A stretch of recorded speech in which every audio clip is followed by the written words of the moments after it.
y amén. La semana pasada terminamos el libro de Malaquías y como ustedes recuerdan, el libro de Malaquías es el cierre a una serie de estudios por los libros proféticos mayores y menores que iniciamos desde el año pasado. Eso significa que hace 8 días terminamos una gran sección de los libros del Antiguo Testamento. Nuestro siguiente objetivo es uno de los evangelios y creo que es el Evangelio de Lucas, uno de los más oportunos para estudiar. Sin embargo, este estudio en el Evangelio de Lucas más o menos nos irá a llevar 1 año y medio o 2 años. Y quise aprovechar, antes de entrar al Evangelio de Lucas, aprovechar algunos domingos para tocar algunos temas que considero son relevantes para nuestro crecimiento como congregación y a nivel personal. Por eso, ustedes me disculpan de no entrar este domingo de lleno al Evangelio de Lucas. Espero que ya estén leyendo. Algunos me han dicho, hermano, ya empecé a leer Lucas. Pero antes de eso, quisiera tomar algunos domingos para tener algunos temas independientes que veo como necesidad, no solo en la congregación, sino a nivel general. Y el tema para esta mañana que quiero compartir, que está basado justamente en el Salmo que acabamos de leer, es acerca de cómo avivar nuestra pasión por Dios. Avivando nuestra pasión por Dios. Y considero, hermanos, que este tema es importante porque si hay algo que perdemos generalmente es ese amor y ese deseo que debemos sentir por Dios, esa pasión. Y no sé si les ha pasado algunas veces, pero a veces nos ponemos en nuestra vida cristiana como en modo automático, ¿verdad? Y hacemos las cosas por hacerlas sin sentirlas. Y como que ese primer amor, a medida que pasa el tiempo, se va perdiendo. Por eso, creo importante, hermanos, antes de entrar al Evangelio de Lucas, poder considerar este tema, avivando nuestra pasión por Dios. No sé cómo usted se encuentre esta mañana. A lo mejor esté de 1 a 10, si pudiéramos usar esa dinámica. Usted está en un 5, ¿verdad? O alguien podría decir, hermano, la verdad es que yo me encuentro en un 2, ¿verdad? Otro podría decir, mire, yo estoy en un -5, ¿verdad? Pero otros, estoy seguro, podrían decir, hermano, yo creo que estoy en un 9. Sea donde usted se encuentre esta mañana, sé que Salmo 42 tiene un mensaje muy importante en el proceso de avivar nuestra fe. El Salmo 42 tiene 11 versículos, los cuales he dividido en 3 grandes secciones. La primera sección, en el verso 1 al 2, trata de cómo luce una persona apasionada por Dios. A lo mejor si usted decía, estoy en un 8, a la luz de Salmo 42, diga, bueno, a la luz de Salmo 42 estoy entonces en un 4, por ejemplo. Porque en los primeros versículos del Salmo 42 encontramos las características de una persona apasionada por Dios. ¿Qué es lo que siente? ¿Qué es lo que desea? Luego, el siguiente enunciado que vamos a tener es los elementos que matan nuestra pasión por Dios. Porque en realidad, hermanos, vamos a ver por lo menos 4 características a la luz de este salmo que pueden estar mermando o menguando nuestra pasión por Dios o nuestra relación con Dios. Y por último, vamos a ver cómo vencer la depresión espiritual. Si alguno por ahí ha entrado en depresión o está tentado a caer en eso, creo que el Salmo 42 nos ayuda a ver 4 pasos que podemos seguir para ello. Así es que, habiendo aclarado el tema que hoy nos corresponde, quiero invitarles a que abran su Biblia. Y si usted no tiene una Biblia, puede levantar su mano para que alguien le lleve una Biblia o para pedir copia con el vecino. Pero todos debemos ir a la Biblia en este momento. Allí hay un joven que está pidiendo una Biblia, a favor de apoyarle. y qué bueno que tengamos el deseo de estudiar la palabra de Dios. Salmo capítulo 42. Vamos al primer enunciado entonces. ¿Cómo luce una persona apasionada por Dios? Salmo 42, versículo 1 al 2. Dice así: como el ciervo brama por las corrientes de las aguas, así clama por ti, oh Dios, el alma mía. Mi alma tiene sed de Dios, del Dios vivo. ¿Cuándo vendré y me presentaré delante de Dios? Hermanos amados, en primer lugar, para poder conocer este salmo de una manera más profunda, necesitamos entender el contexto en el cual este salmo se escribió, para poder entender mejor la riqueza que hay en él. ¿Qué era lo que estaba viviendo el salmista cuando escribe este salmo en particular? Si ustedes ven las letras pequeñas que están en el salmo, dice de los hijos de Coré, y estos eran levitas al servicio del Señor. Por ello, los comentaristas piensan que el autor de este salmo era un levita que trabajaba en el templo dirigiendo uno de los coros de alabanza al Señor. Posiblemente este era un músico, un cantante que estaba encargado de la dirección de la alabanza en el templo en el Antiguo Testamento. Sin embargo, por una razón que se desconoce, este personaje fue arrancado de su ministerio para ser llevado a trabajar al norte de Israel. Él va a decir en el verso 6, por ejemplo, que estaba en la tierra de los hermonitas, y eso es muy al norte de Israel, después de Galilea. Eso significa que este hombre de la noche a la mañana fue quitado de su ministerio, fue arrancado de su casa, de sus amigos, para ser llevado a un lugar donde estaba rodeado de paganos y de enemigos que empezaron a atacar su fe. Y en ese proceso de dificultad, él escribe este salmo. Y por eso, hermanos, este salmo a lo largo de la historia ha sido de mucho consuelo para todos aquellos que en algún momento de su vida se encuentran en un desierto emocional, en un desierto físico, en un momento de crisis y de sufrimiento. Yo no sé en qué situación usted esté pasando o esté viviendo en esta mañana, pero quiero decirle que este salmo es un salmo escrito desde el desierto, no el desierto físico, sino un desierto emocional, un desierto familiar y también físico. Pero en ese proceso, hermanos, sale a luz lo que hay en el corazón del salmista.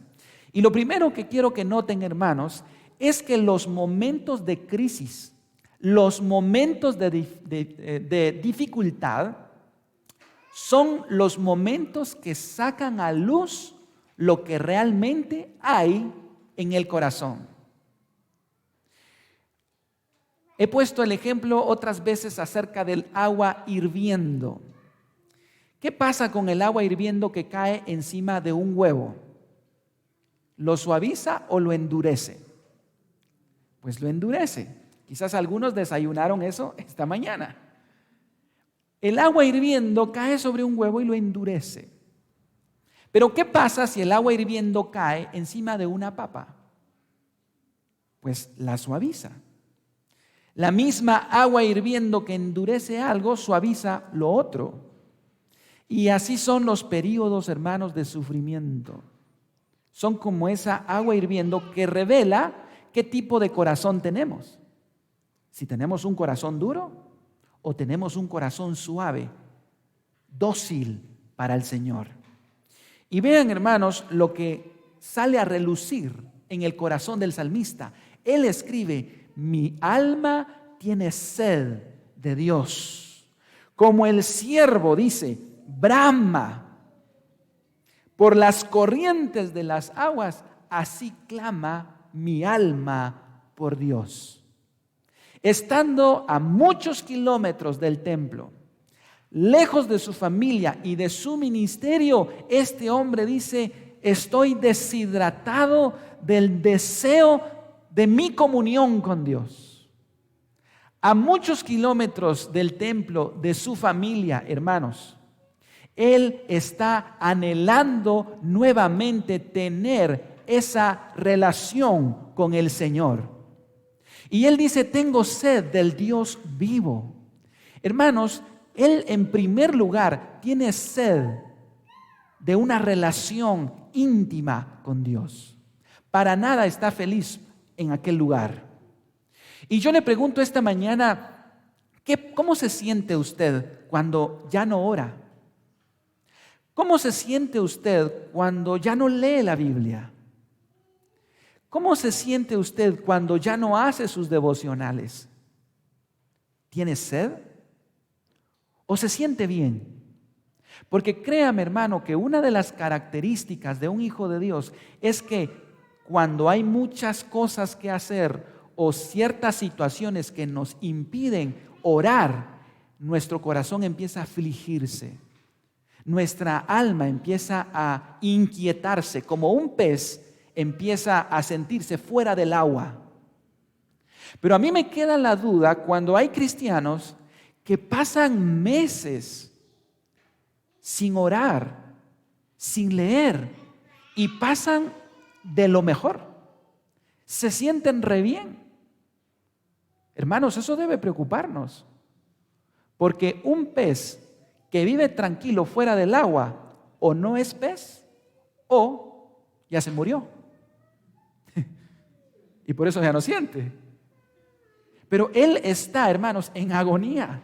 Y él dice: mi alma tiene sed de Dios, del Dios vivo. Y es que, hermanos amados, debemos recordar que toda alma humana, por su naturaleza pecaminosa, es un alma sedienta.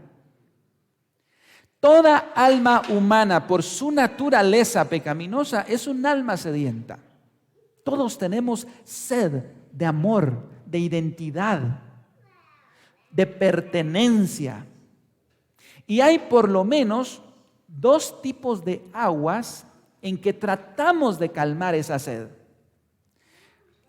El agua más popular con la que el hombre trata de calmar su sed es en los placeres de este mundo. Fama, dinero, el placer sexual, la inmoralidad sexual, las drogas, los vicios. Y tratamos de calmar nuestra sed de amor, de identidad, de pertenencia en este tipo de aguas. Y tarde o temprano entendemos lo que Jesús le dijo a la mujer samaritana. Ella trató de saciar su sed en un hombre tras otro hombre tras otro hombre. ¿Recuerdan cuando Jesús le pregunta en Juan 4, ¿dónde está tu marido? ¿Qué le dijo ella? Pues no tengo marido. Y Jesús le dijo: bien has dicho, porque 5 has tenido y con el que ahora estás no es tu marido. ¿Pero qué le dijo Jesús? Jesús le dijo: el que beba de esa agua, de los placeres del mundo, volverá a tener sed. Pero hermanos, hay otro tipo de agua con la que el hombre ha tratado de calmar su sed, y es en el agua de la religión. Hay personas que tratan de calmar su sed yendo a la iglesia, haciendo ministerio, siendo buenas personas, haciendo ayuda social. Yo conozco ateos que les encanta la obra social y que tratan de saciar su sed en ese lugar, queriendo ser buenas personas. Y eso, hermanos, tampoco calma la sed del hombre. Y me preocupa que algunos de nosotros estemos aquí buscando la sed, el agua de la religión. ¿Y sabe quiénes son un buen ejemplo de que la religión no sacia el alma? Los fariseos. Ellos fueron bien religiosos y trataron de calmar su sed haciendo buenas obras. Dice la Biblia que ellos ayunaban 2 veces al día, oraban 3 veces al día por Zoom también, ¿Eso lo entienden los de la iglesia? Estaban en todos los ministerios. Pero ¿qué dijo Jesús de ellos? Que eran sepulcros blanqueados. O sea, que por dentro, hermanos, los fariseos se sentían miserables, vacíos. Pero este hombre, este salmista, allá en el Valle de Hermón, dice: yo tengo sed de Dios. No tengo sed de una religión, tengo sed del Dios vivo. ¿Por qué dice del Dios vivo? Porque él, hermanos, tenía una relación personal con Dios. Si no tenemos una relación personal con Dios, hermanos, estamos totalmente perdidos. La pregunta es: ¿oramos cuando estamos a solas? ¿Tenemos una relación con Dios realmente? ¿Le consultamos a Él las decisiones de nuestra vida? ¿O pasamos totalmente desajenados de Dios? Una vez que se apaga Zoom, una vez que salimos de la iglesia, una vez que dejamos de congregarnos, nos desconectamos totalmente de Dios. Eso es tener solamente una religión. Pero este hombre dice: yo tengo sed de Dios, yo tengo sed del Dios vivo. Dice Job, aún en uno de los momentos más difíciles de su vida, si usted recuerda, en el capítulo 19, verso 25, dice: yo sé que mi Redentor vive, decía Job, y al fin se levantará sobre el polvo, y después de deshecha esta mi piel, en mi carne he de ver a Dios, al cual veré por mí mismo, y mis ojos lo verán, y no otro, aunque mi corazón desfallece dentro de mí. Job dice: yo sé que mi Redentor vive. Él tenía una relación genuina y personal con su Señor.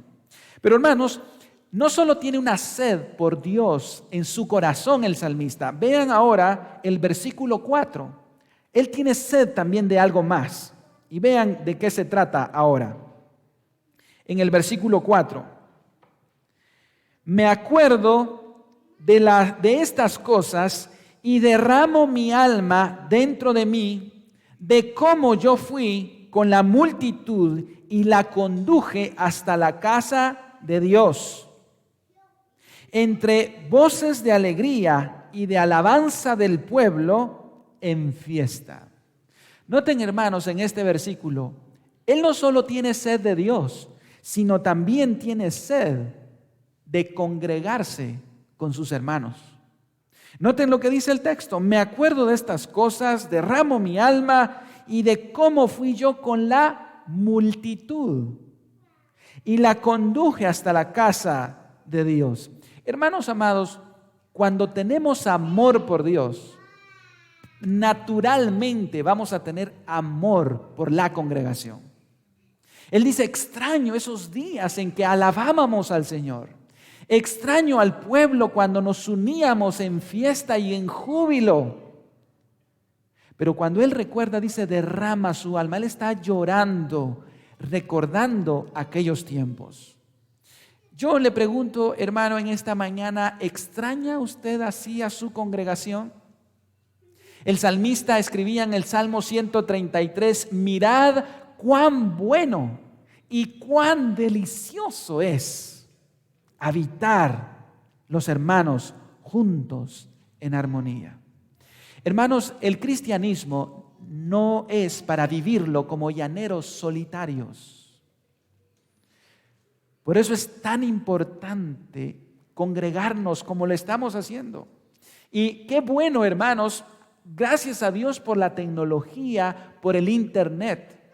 Pero eso jamás, hermanos, va a lograr superar al hecho de estar aquí juntos como cuerpo físicamente para alabar al Señor. Y él lo recuerda. ¿Recuerda también al profeta Daniel cuando fue llevado al exilio? Él dice que oraba 3 veces al día, pero hay un detalle, hermanos.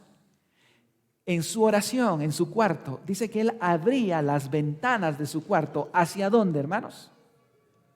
Hacia Jerusalén. ¿Y sabe por qué? porque Daniel también extrañaba a su pueblo estando en Babilonia.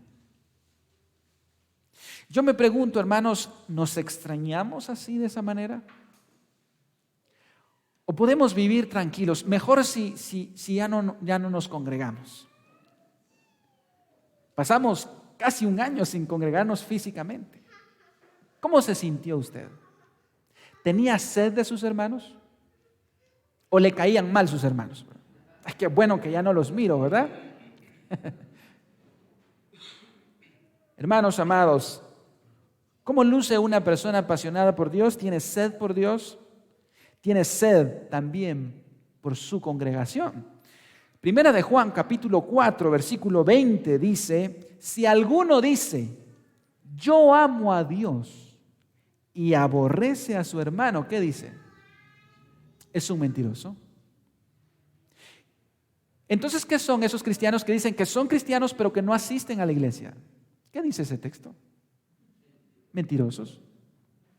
Porque, ¿cómo tú dices que amas a Dios si no amas a los que estás viendo? Hermanos, congregarse no es una opción, es una necesidad como cuerpo de Cristo. Y la palabra de Dios nos confronta. Pero no solo tiene sed de Dios, no solo tiene sed de sus hermanos el salmista, sino también tiene sed de servir y usar sus dones y talentos. Vean lo que dice, hermanos, versículo 4, me acuerdo de estas cosas y derramo mi alma dentro de mí, de cómo fui yo con la multitud y la conduje hasta la casa de Dios. Por eso los comentaristas dicen que él era el director de uno de estos coros que los guiaba en alabanza. Pero noten lo que dice el versículo 2 en su parte final: mi alma tiene sed de Dios, del Dios vivo. ¿Y qué dice la pregunta? ¿Cuándo vendré y me presentaré delante de Dios? ¿Qué notan ustedes en esa pregunta, hermanos? Él está ansioso de poder ver a sus hermanos, de poder servir a Dios, de poder alabar al Señor. Y por eso se pregunta, añora, ¿cuándo vendré y me presentaré? Hermanos, él no estaba diciendo, ay, otra vez culto, ¿verdad? Ay, otra vez devocional. Ay, otra vez la Biblia. Él decía, ¿cuándo? ¿Cuándo volveré? Hermanos amados, pidámosle a Dios este corazón. ¿Se recuerdan ustedes cuando fue el estreno de la película de Marvel, la que se titula, se me fue el nombre, perdón, la de los Vengadores, Endgame? Una de estas películas fue estrenada a medianoche. Y los que son super fans de estas películas llenaron el cine. A medianoche. Yo decía, solo un loco va a estar viendo en el cine a medianoche. Pero no era así. Y sabe que ellos anhelaban que llegara la medianoche. Querido joven, si tú anhelas más una película de Marvel que tu devocional,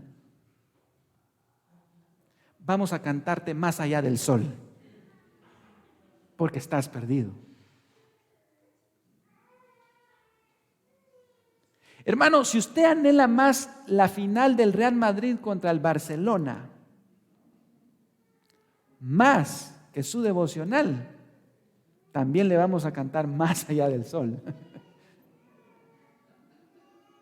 Este salmista dice, mi alma tiene sed de algo y es de Dios, es de mis hermanos. Pero no todo es pasión en este hombre de Dios. Ahora pasamos al segundo enunciado. Aquí es donde vienen los problemas, elementos que matan nuestra pasión por Dios. Porque, hermanos, si bien es cierto, este hombre ama a Dios, este hombre ama a sus hermanos, empieza su alma a enfermarse. Versículo 3 dice lo siguiente: fueron mis lágrimas mi pan de día y de noche, mientras me dicen todos los días, ¿dónde está tu Dios? Hermanos amados, una palabrita descompuso el corazón de este hombre. Una pregunta desarmó el corazón de este hombre. Y vamos a ver 4 cosas que matan nuestra pasión por Dios. En primer lugar, escuchar las voces negativas. Dice ese texto que todo el día le decían, ¿dónde está tu Dios? ¿Qué es lo que hay atrás de esa pregunta? Es, si Dios te amara, ¿no estuvieras en el valle de Hermón? ¿No te estuviera pasando esto? Y es exactamente, hermanos, la misma pregunta que Satanás susurra a nuestro oído cuando algo malo nos está pasando. Y esa pregunta desarma nuestra fe. Cuando usted está pasando por un periodo de enfermedad, por un periodo de crisis económica, cuando no hay trabajo, exactamente viene esta pregunta a decirle, ¿dónde está tu Dios en esto? Esa pregunta tiene mucho de fondo. Dios te ha olvidado. Dios no te ama. ¿Dónde está Él en este momento que estás sufriendo? Y eso, hermanos, empezó a socavar su pasión por Dios. ¿Recuerda usted lo que le pasó a Job cuando le vino una enfermedad, se le murieron sus hijos? Su esposa incluso le dice, maldice a Dios y muérete. Qué duro, ¿no? ¿Qué cree usted que le susurraba Satanás a Job en ese momento? Le decía, Dios te ama tanto, Job, que Él ha mencionado tu nombre en el cielo y te está probando para salir victorioso. ¿Será que eso le susurraba Satanás a Job? Sin duda, hermano, sin duda le decía, Job, ¿dónde está tu Dios? ¿Dónde está tu Dios? Hermanos, tengamos cuidado con lo que escuchamos. Tengamos cuidado con lo que vemos, porque eso empieza a contaminar nuestra alma. Lo que escuchamos, lo que vemos, las películas que vemos, que muchas veces puede ser, hermanos, que no sea una película moralmente mala. Simplemente alguien me decía, pero pastor, ¿qué tiene de malo la era de hielo? O sea, es algo tan inocente. Y la verdad es que sí, hermanos. Pero el punto es lo siguiente, y yo no quiero sonar legalista con esto, no. Si ustedes quieren, después del culto vemos la era de hielo, yo no tengo problema con eso. O sea, no, es que luego dicen que uno es religioso y que uno es... No, yo no tengo problemas con eso. Pero ¿sabe una cosa? Después de ver la era de hielo, ¿de qué tiene ganas usted? De comer hielo, ¿verdad? Una granizada, dirá alguien. No, fíjense que este es el problema, hermanos. Este es el problema. El mundo del entretenimiento, joven, señorita, niños, quiere desviar nuestra atención de las cosas realmente importantes. Ese es el problema. Que quieren nublar nuestra vista. Yo les ponía el ejemplo de la semana pasada, si un tráiler sin frenos viene sobre esta dirección y ustedes van en esta dirección y ese tráiler viene encima de ustedes, yo le pregunto, ¿usted tiene tiempo para ver un capítulo del Chavo del Ocho? El entretenimiento lo que quiere hacer es, olvídate del tráiler que viene, mira para este lado, no te preocupes por lo que viene. No le pongas atención a esas cosas del fin del mundo y de que te vas a morir. No, ve para acá. Y el entretenimiento, hermanos, envuelve nuestras mentes de tal manera que perdemos de vista lo más importante. Este hombre empezó a escuchar las voces negativas. Pero ¿qué más, hermanos, notamos en este pasaje? Noten lo que estaba comiendo de desayuno, de almuerzo y de cena. ¿Qué dice el versículo 3? Fueron mis lágrimas, mi pan, de día y de noche. ¿Qué era lo que está pasando acá? Él empieza a enfocarse en su dolor y empieza a alimentarse. Y ahí es, hermanos, cuando empieza el problema en que podemos llegar a una depresión. Y vamos a ver que él llega a una depresión. Cuando empezamos esos problemas a enfocarlos tanto en nuestra mente que empezamos a alimentar nuestras almas de día y de noche. Miren, empiezan a sentir los síntomas de una depresión. Dice, fueron mi pan de día y de noche. ¿Usted se imagina qué es desayunar en la mañana lágrimas revueltas con té de dolor? Y luego lágrimas estrelladas y luego más lágrimas y empezar a llorar todo el día, dejar de comer por llorar y llorar. Él empieza a enfocarse y alimentarse que deja de comer, deja de dormir por pensar en la situación negativa y eso lo desvía de ver lo positivo que sí tiene.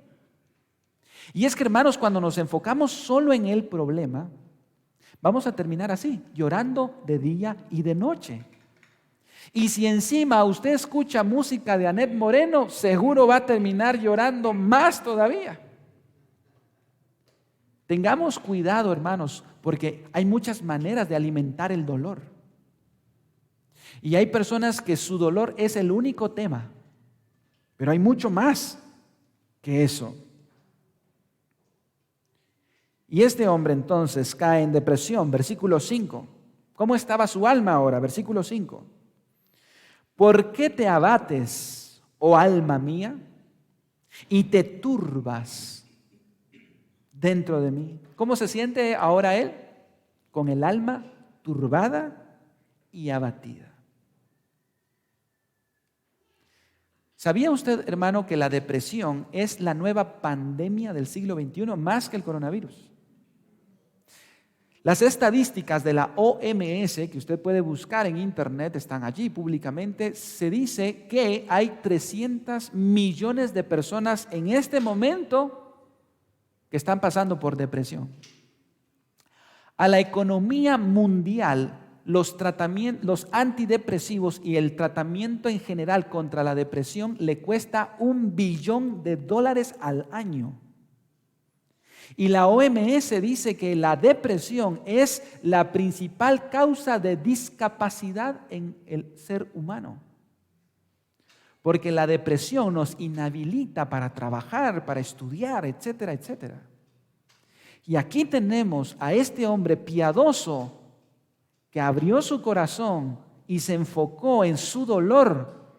Y hermanos, termina ansioso, turbado, llorando de día y de noche.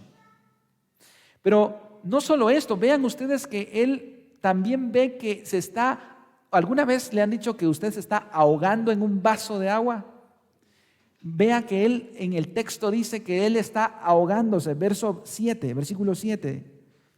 Dice, un abismo llama a otro la voz de tus cascadas, todas tus ondas, y dice, tus olas han pasado sobre mí. Él se siente que está en el mar y que las olas lo están ahogando. La versión Palabra de Dios para Todos traduce, tus fuertes olas me cubren y me ahogan.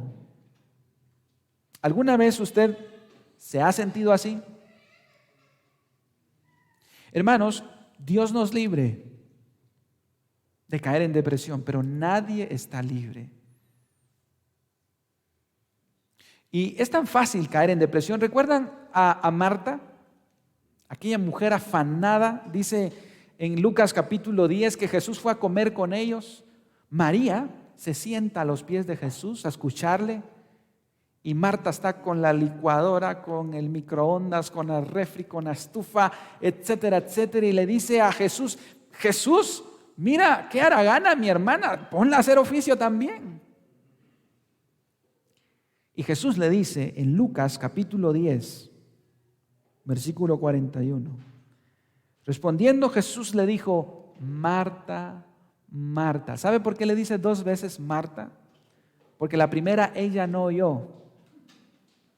Dice, Marta, Marta, afanada y turbada estás con muchas cosas, pero solo una es necesaria, y María ha escogido la buena parte, la cual no le será quitada.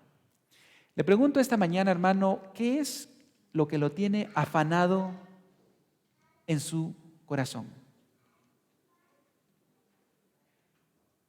En el caso de Marta era esto.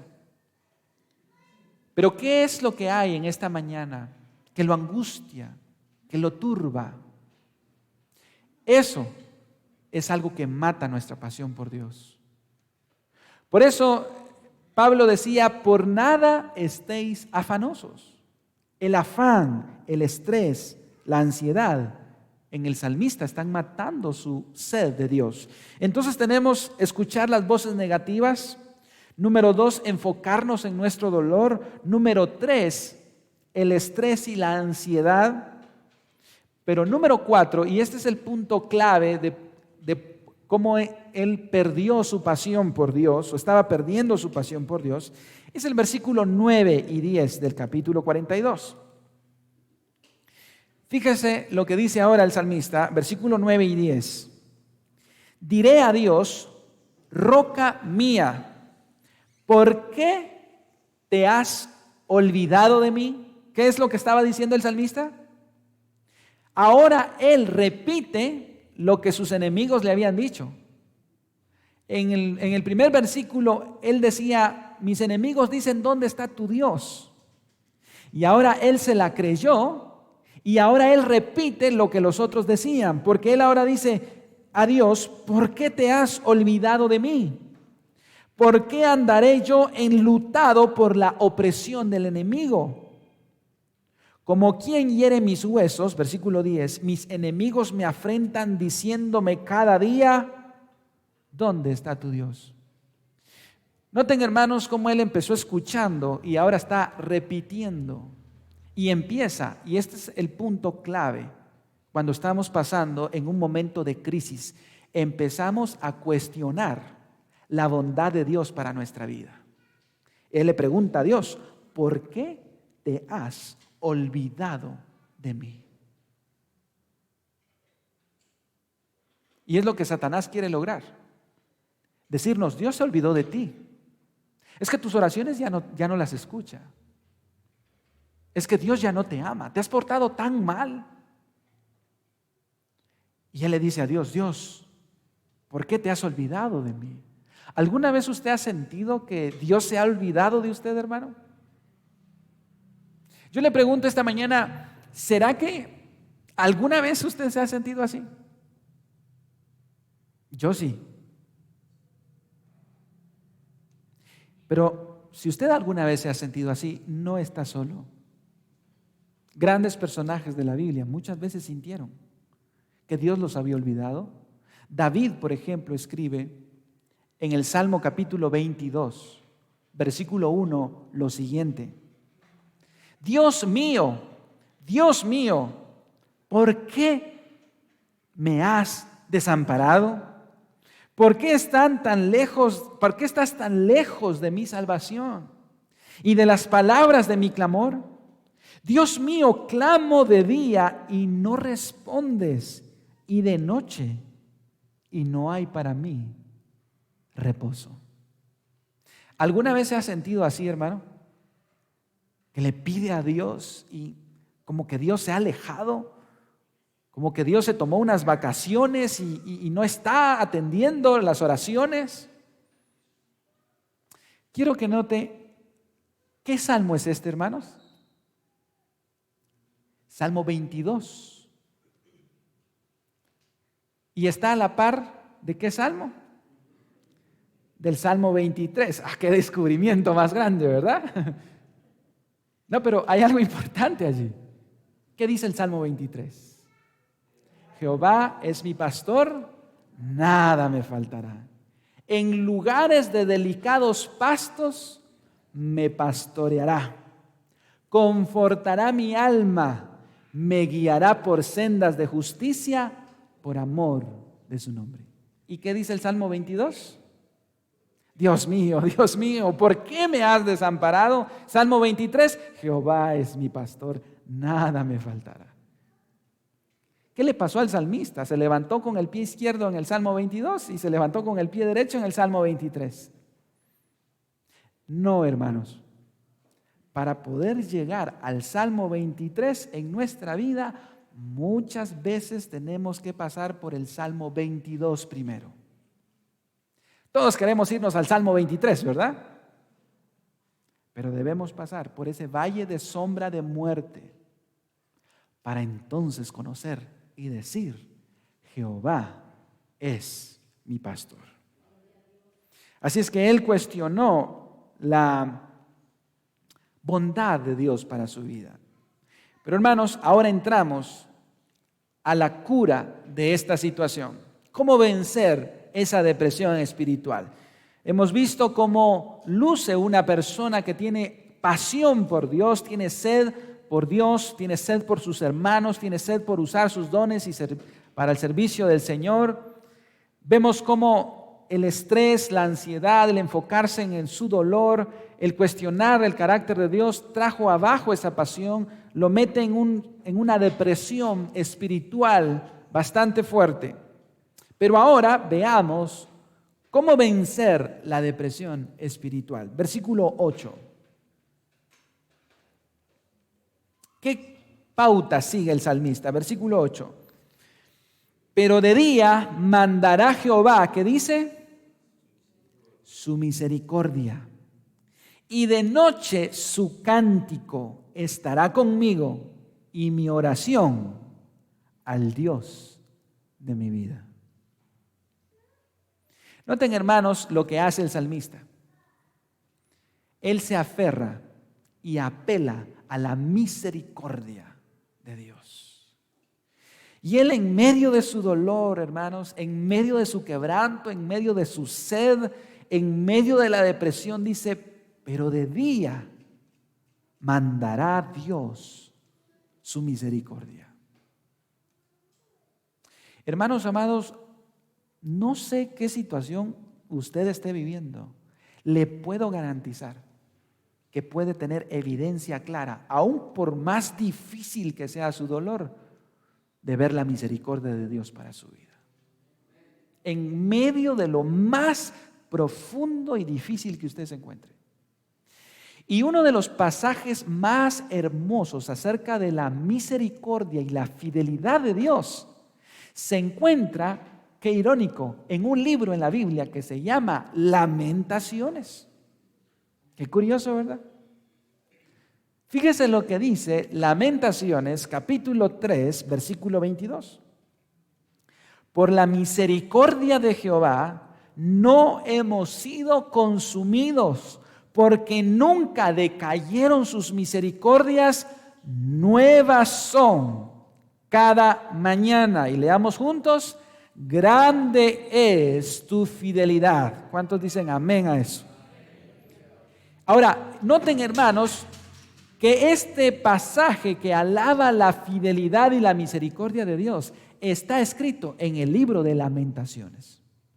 ¿Y sabe por qué se llama Lamentaciones?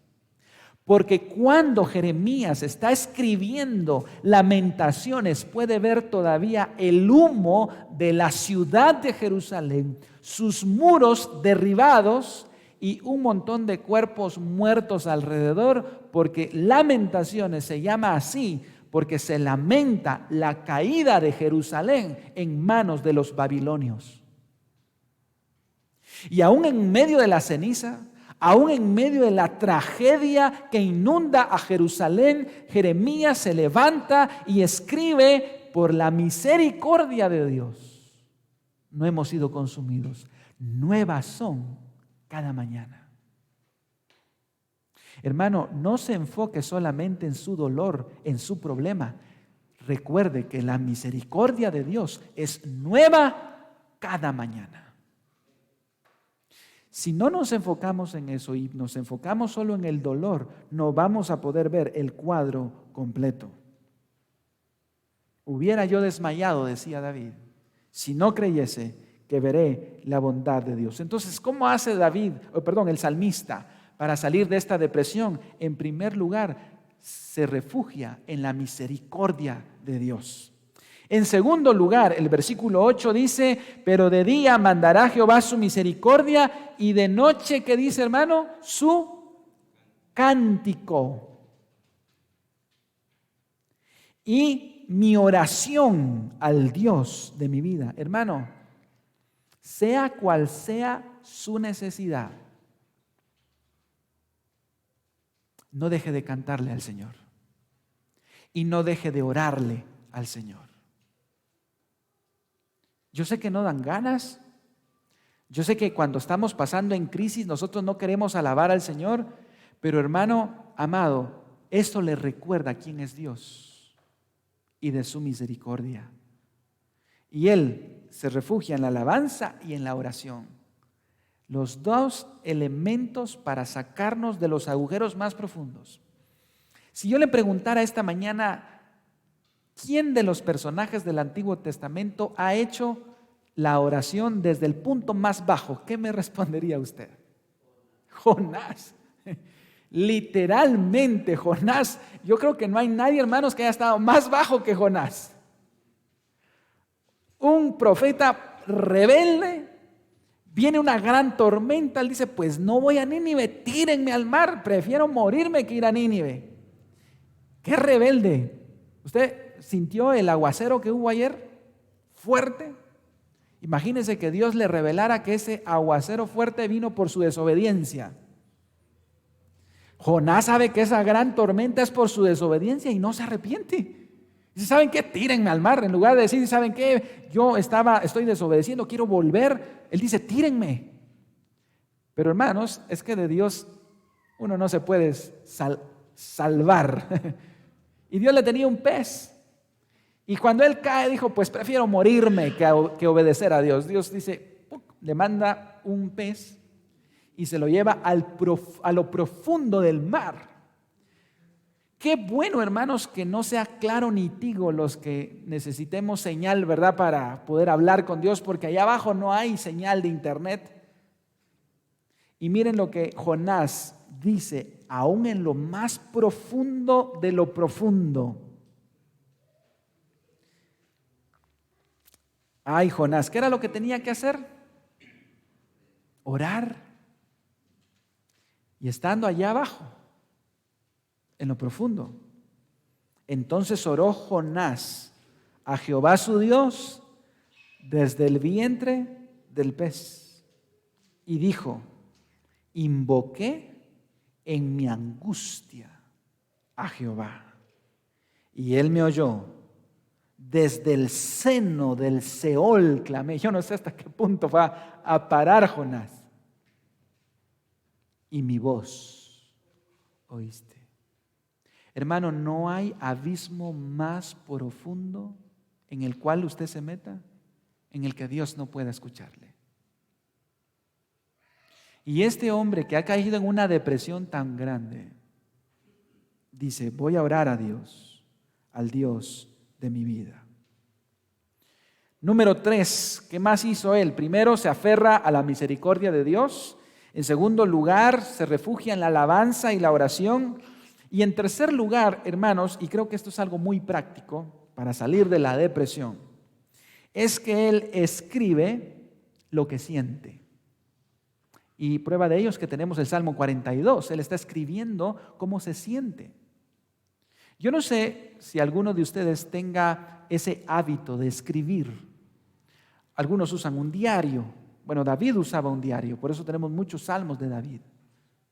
Pero si usted, hermano, no es bueno para escribir, a lo mejor, como este levita, puede hacer canciones. Pero lo que nos deja en principio práctico esto es que tenemos que hablar lo que sentimos. Y una de las cosas, hermanos, tan importantes cuando estamos en una situación difícil es hablar con alguien de cómo nos sentimos, de sacar lo que tenemos dentro de nosotros. en el caso del salmista fue escribir, pero tenemos que hablarlo y no callarlo. ¿Y cómo salimos de la depresión? El cuarto principio, y con esto vamos a ir finalizando, versículo 11. Y esto es lo más importante, hermanos. Este versículo es el que se repite 3 veces. Por favor, no pierda de vista esto en su Biblia. Versículo 11. ¿Cómo salir de la depresión? ¿Por qué te abates, oh alma mía? ¿Y por qué te turbas dentro de mí? Espera en Dios, porque aún he de alabarle, salvación mía y Dios mío. ¿Qué hace el salmista en este versículo, hermanos? ¿Con quién está hablando? Vean su Biblia. ¿Con quién está hablando? ¿A quién le está hablando? A su alma. ¿Usted habla con usted de vez en cuando? ¿O necesita una plática con usted mismo urgentemente? No estamos locos cuando hablamos con nosotros mismos. Eso lo hacemos constantemente. Hermano, ¿sabe qué es lo que hace el salmista? Y eso es importante. Se habló a sí mismo.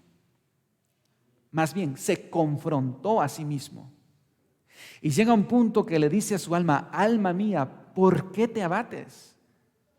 ¿Por qué te turbas? Hermanos, no hay nada más importante que tener autodeterminación para dominarnos a nosotros mismos.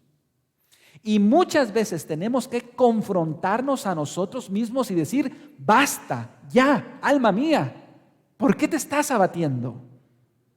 Él se está haciendo cargo de sí mismo y confrontándose a sí mismo. Y hermanos, hay ocasiones en las que usted tiene que hablarse a usted mismo para decir: basta, ya estuvo de tristeza. Tenemos que autodeterminar, dominar nuestro espíritu. Y miren, lo hace varias veces en el versículo 11, pero vean en el versículo 5, otra vez dice: ¿por qué te abates, oh alma mía? Versículo 5. Y te turbas dentro de mí, espera en Dios, porque aún he de alabarle. Versículo 11, ¿por qué te abates, oh alma mía? ¿Y por qué te turbas dentro de mí? Y capítulo 43, versículo 5, vuelve y repite: ¿por qué te abates, oh alma mía? ¿Sabe qué está haciendo el salmista? Se está confrontando a sí mismo y está tomando dominio sobre sus emociones. Y hermanos, aparece 3 veces en estos 2 capítulos, pero tendría el salmista que repetirse si era necesario todo el día para recordar y llevar cautivo toda emoción y todo pensamiento a Dios. Él se hace cargo de sí mismo, él se autodetermina, se habla a sí mismo. ¿Recuerda usted este salmo tan conocido, el Salmo 103? Ahí David, porque ese sí lo escribe David, se habla a sí mismo otra vez. Y escribe un salmo tan conocido que nosotros pensamos que el salmista está sentado en la playa, ¿verdad?, disfrutando del mar, cuando escribe: bendice alma mía Jehová y bendiga todo mi ser su santo nombre. Bendice alma mía Jehová y no olvides ninguno de sus beneficios. Pero no, hermanos, el salmista una vez más está pasando por un tiempo de frialdad espiritual en la que le dice a su alma: alma mía, bendice al Señor. Eso es lo que tenemos que decirnos a las 5:30, ¿verdad, hermanos?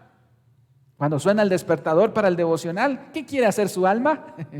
Su alma quiere ir por el tercer cielo, ¿verdad? A las 5:30. Pero usted le dice a su alma mía: bendice a Jehová. No olvides ninguno de sus beneficios, porque tendemos a olvidarlos. Pero tenemos que hacernos cargo de nuestras emociones y autodeterminarnos. Y no nos va a decir el alma o nuestras emociones qué hacer. Nosotros le tenemos que decir. Y el salmista se autodetermina. Proverbios capítulo 16, versículo 32 dice: mejor es el lento para la ira que el poderoso. Y fíjese lo que dice: y el que domina su espíritu que el que toma una ciudad. Lo que está haciendo el salmista, hermanos, es dominarse a sí mismo.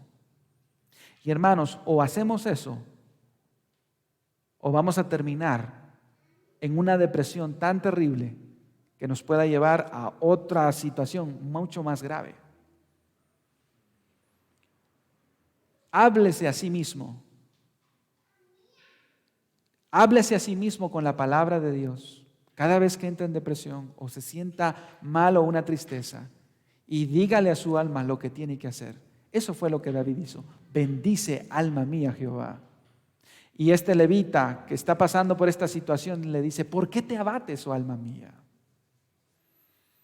Para finalizar, hermanos, la pregunta en este Salmo 42 es: ¿cómo encuentro a Cristo en el Salmo 42?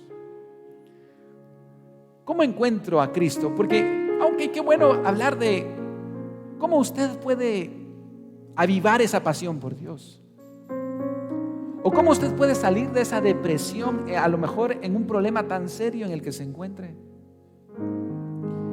Pero si algo tenemos que hacer, hermanos, al ir al Salmo 42, es entender cómo Cristo está en este proceso. La pregunta es: ¿cómo encontramos a Cristo en el Salmo 42? Bueno, el salmista se encontraba solo y sentía que Dios lo había abandonado allá en el monte Hermón. Él decía: Dios se ha olvidado de mí. Pero exactamente así se sintió Jesús en la cruz del Calvario, cuando dijo exactamente las mismas palabras del Salmo 22: Dios mío, ¿por qué me has abandonado? Él es el salmista que sufre en la cruz del Calvario. Y sufre el abandono de Dios, hermanos, para que ustedes y yo nunca más nos sintamos abandonados. Él sintió el abandono de Dios y la ira de Dios sobre sí para que ustedes y yo nunca más.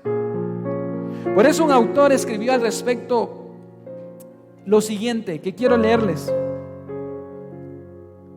Jesús exclamó en la cruz: Dios mío, ¿por qué me has desamparado?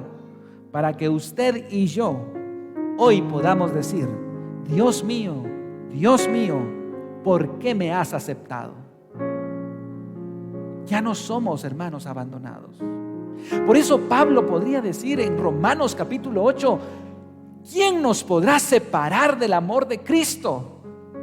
Ni angustia, ni tribulación, ni dolor, ni la muerte. No, hermano, dígase eso a usted mismo, dígale a su alma: ¿por qué te abates, oh alma mía? Ve a Cristo, ve el evangelio de Cristo, porque sufrió el abandono para demostrarme que Él nunca me abandonará. Y Jesús dijo: he aquí, yo estoy con vosotros todos los días de mi vida. No, hermano, usted no está solo. Cristo está con usted. Y Él es el que nos puede dar la fortaleza para avivar nuestros corazones. ¿Cómo avivamos entonces nuestra pasión por Cristo? Recordemos el evangelio de Cristo, la obra de Cristo. Vamos a ponernos de pie en esta mañana.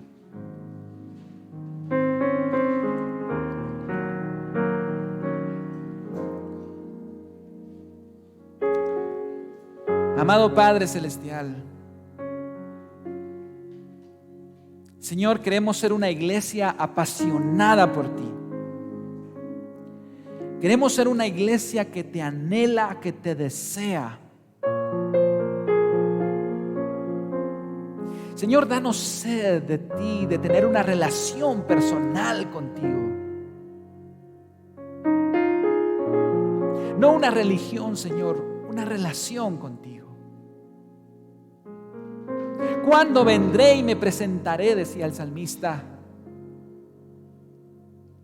Señor, que anhelemos el poder congregarnos con nuestros hermanos.